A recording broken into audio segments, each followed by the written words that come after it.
श्री स्वामी समर्थ सगळ्यांना. तर आज स्वामींचा प्रकट दिवस होता, तर त्यामुळे म्हटलं चला लवकर उठावं. 4ला उठले आणि झाडून वगैरे घेतलं, लादी वगैरे पुसून घेतली, बाहेरचाही परिसर क्लीन करून घेतला आणि त्यानंतर मग मी सगळं आवरून घेतलं आणि मी अंघोळीला गेली आणि अंघोळ वगैरे केली. आणि आज मी साडी नेसली होती, तर साडी वगैरे घातली आणि त्यानंतर बाहेर आले आणि उंबरट्याची पूजा करायची होती.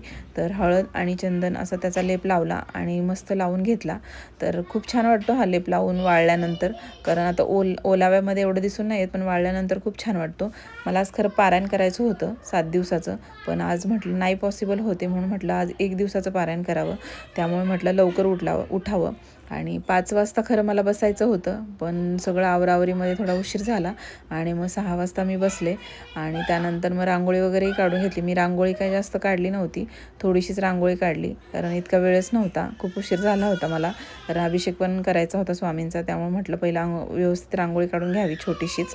आणि फक्त मी दारासमोर उंबरट्यासमोरच रांगोळी काढली आणि त्यानंतर मग मी गणपतीची मूर्ती अभिषेक केलं आणि त्यानंतर व्यवस्थित पुसून घेतली आणि अक्षदा आणि हळदी कुंकू वाहून त्यांना स्थापित केलं. त्यानंतर मी स्वामींची मूर्ती घेतली तामणामध्ये आणि त्यांचा अभिषेक केला.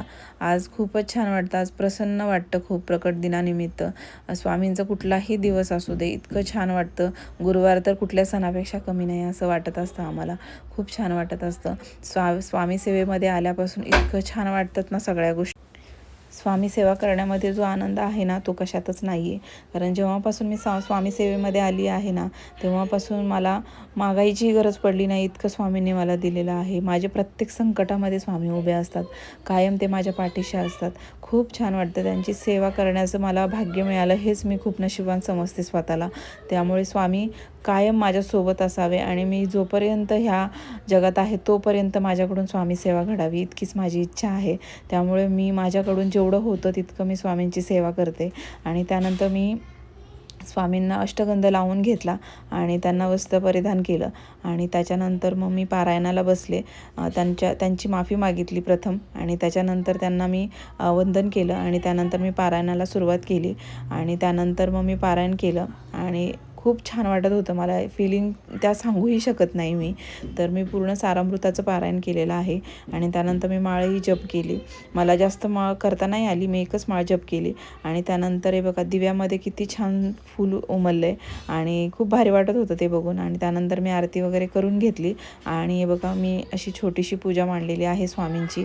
आणि आज त्यांना बेसनाचा लाडू मी नैवेद्य म्हणून ठेवला, खडीसाखर आणि बेसनाचा लाडू. खूप भारी वाटत होतं मला आज, इतकं प्रसन्न वाटतंय ना की असं घरामध्ये खूप छान वाटतंय. असं वाटतंय माझ्या घरामध्ये ना असं खूप म्हणजे गुड फिलिंग्स म्हणतात ना, तसं घरामध्ये आहे.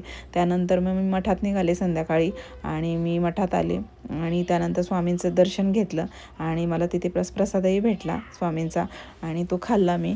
चला नेक्स्ट ब्लॉगमध्ये भेटूयात. बाय.